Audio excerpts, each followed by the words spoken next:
Fala aí pessoal, tudo bem com vocês? Então, dando prosseguimento aos nossos estudos preparatórios através das resoluções de questões de concursos anteriores, desta vez estaremos aí resolvendo mais uma questão do último concurso da UF, que é a Universidade Federal Fluminense, para o cargo de técnico de laboratório da área mecânica, né? E como a gente já comentou sobre essa prova, a UF deve ter criado aí uma nova categoria, né, para técnico em mecânica, que deve ser a categoria Super Saiyajin. Só pode, né, porque não tem justificativa o nível de prova desta. Essa prova a gente já comentou que a maioria das questões ali, na verdade, é para nível de engenharia, né, coisa que você não verá no nível técnico. Tá? Então aí tá aí a gente fazendo uma sátira em cima dessa prova aí, tá? Questão de número 53. Mas antes de você assistir a resolução dessa questão, já gostaria de pedir o seu like, é de suma importância para que você ajude o nosso canal a crescer. E também lembrando, se você não é inscrito, se inscreva e ative as notificações para que assim que nós postarmos novos vídeos, o YouTube venha te informar, beleza? Então, sem mais delongas, vamos lá para a questão e depois da sua resolução. Então temos aí uma questão de transferência de calor, tá? Onde é dito o seguinte no enunciado dessa questão. Uma janela de vidro de 5 milímetros de espessura tem área A igual a 1 metro quadrado. O vidro está colocado entre o ar do quarto, que está a uma temperatura de 20 graus Celsius, e o ar externo no inverno, uma temperatura de menos 10 graus Celsius, ou seja, 10 graus Celsius no caso negativo. O coeficiente de transferência de calor do ar da sala para o vidro é H1, né, que é igual a 15 watts metro a menos 2 Kelvin a menos 1, enquanto que a convecção entre a superfície do vidro e o ar externo é H2 igual a 20 watts metro a menos 2 Kelvin a menos 1. A condutividade térmica do vidro é K igual a 1 watts metro a menos 1 Kelvin a menos 1. A perda de calor do ar da sala através do vidro é D. Então ele nos apresenta aí as alternativas, tá? Então, fazendo uma análise inicial, tá? Você vê que são muitas informações. Temos aí a transferência de calor se dando de maneira combinada, né? Então, temos aí, na verdade, dois mecanismos de transferência de calor. E o que acontece? Inclusive, ele já dá o arranjo para você, né? A configuração para você. Fala quem é H1, quem é H2, né? E você já deve saber que, na verdade, esse H é o coeficiente de transferência por convecção, né? A gente utiliza a letra H para convecção, né? E para condução, né? Quando a gente está falando ali sobre transferência de calor por condução, o nosso coeficiente a gente utiliza a letra K, tá? Então aí temos um mecanismo combinado, tá? E como é que a gente resolve esse tipo de questão? Agora nós vamos lá para a resolução da questão, tá? Lembrando, você que é de nível técnico e talvez esteja desesperado ao observar uma questão dessa, lembrando que em 99% dos casos você vai ver esse tipo de questão, vai ver esse assunto em engenharia, tá? Você pode ver em técnico? Até pode, tá? Alguns professores até podem passar isso para você no nível técnico, mas não vão se aprofundar muito, né? Até porque você vai precisar ali de ferramentas que você verá somente no nível superior, beleza? Então vamos lá para a resolução dessa questão. Pessoal, então vamos fazer o seguinte, para ficar mais prático, para que você consiga visualizar a situação, eu coloquei aqui uma representação esquemática, tá? Então vamos pegar aqui uma janela, a gente sabe que essa janela ela possui uma área de 1 metro quadrado e o enunciado já fornece isso para a gente, né, para facilitar os nossos cálculos. Temos aqui a parte interna e a parte externa, já que fazendo diferenciação dessas duas regiões para você entender. Nós sabemos que a temperatura interna é de 20 graus Celsius e a temperatura externa é de 10 graus Celsius negativo. Outra informação que nós temos, que o K do vidro, ou seja, o coeficiente de transferência de calor por condução desse vidro, é de 1 watts, né? Ele falou ali metro a menos 1 Kelvin a menos 1, é a mesma coisa que a gente falar watts por metro Kelvin, ok? Outra informação, nós sabemos que H1, né, que é o coeficiente de transferência de calor, é referente ali à parte interna, que ele chamou de H1, é igual a 15 watts por metro quadrado Kelvin, e da parte externa é de 20 watts por metro quadrado Kelvin, beleza? Lembrando ali que a convecção, a gente está falando ali sobre a transferência de calor que ocorre em fluidos, beleza? E a condução em corpos sólidos, tá? Não vou entrar aqui em maiores detalhes, justamente para que esse vídeo não fique longo, tá? Mas eu estou assumindo aqui que você já saiba esses conceitos. Outra coisa, a espessura, no caso ali a ser considerada, a espessura desse vidro é de 5 milímetros. Passando para o sistema internacional, 5 vezes 10 a menos 3 metros, ok?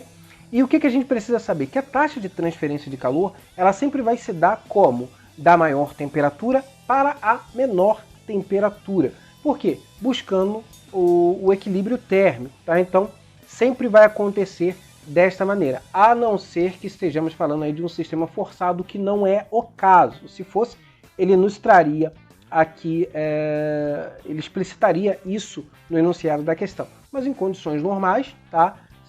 O calor ele vai se propagar da temperatura mais quente para a mais fria, ok? Então, olha só, pessoal, o que a gente precisa saber? Que a taxa de transferência de calor, uma das maneiras que a gente pode determiná-la é através do ΔT sobre a resistência equivalente total. E por que a gente vai utilizar resistência equivalente total? Porque estamos falando de combinações, tá?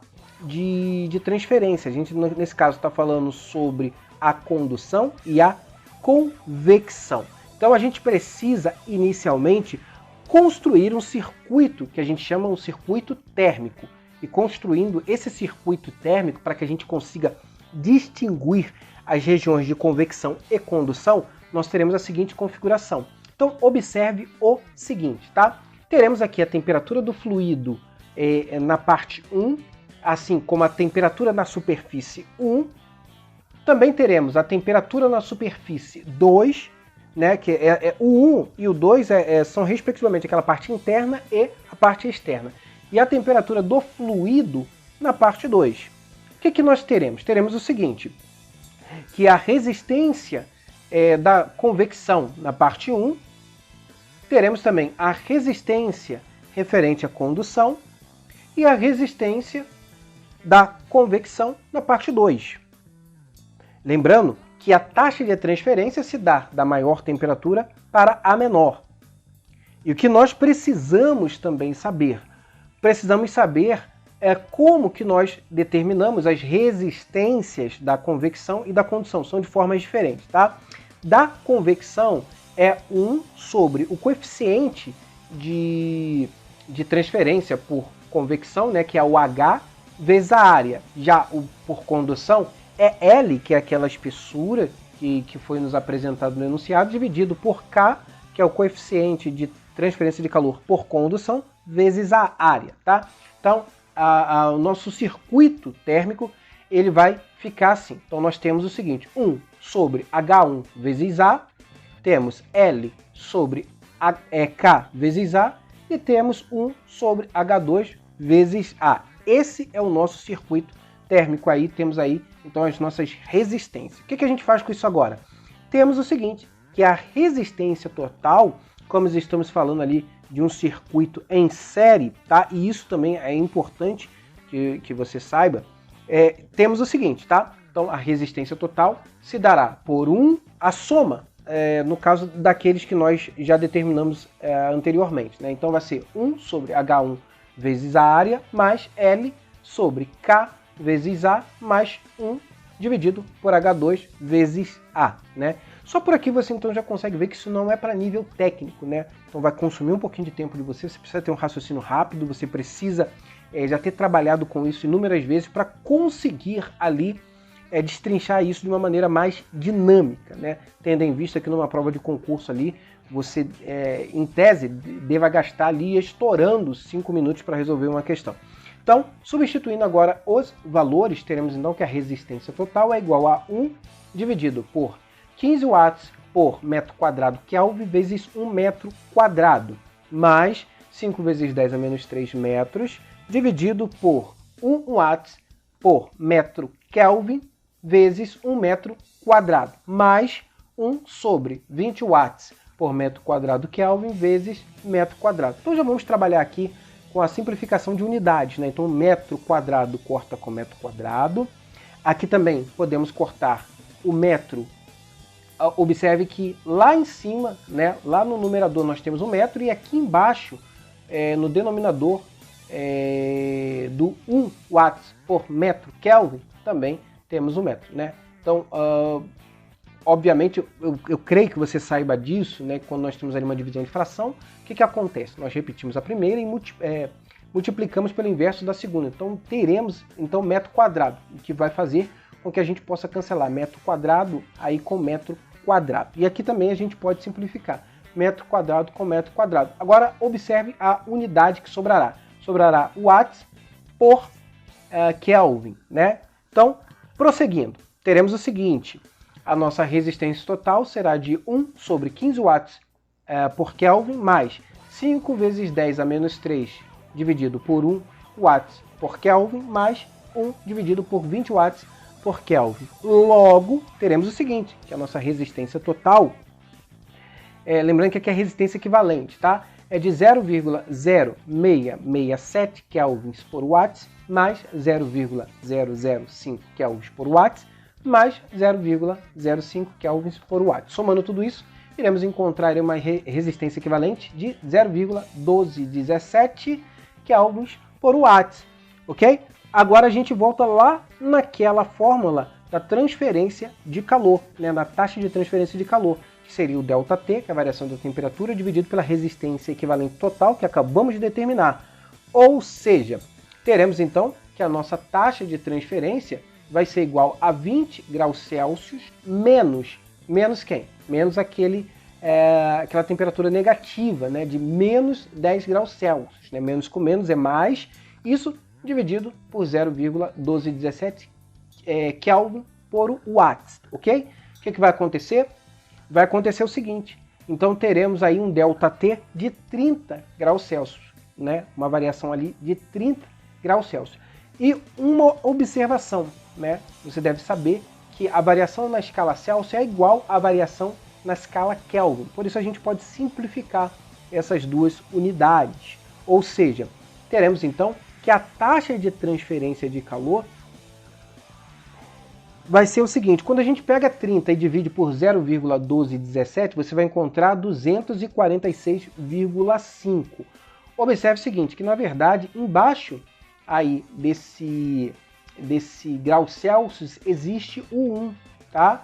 E ele está sendo dividido por Kelvin, dividido por watts, ou seja, temos uma divisão de frações, analisando só, no caso, as unidades. O que acontece? A gente repete a primeira fração e multiplica pelo inverso da segunda.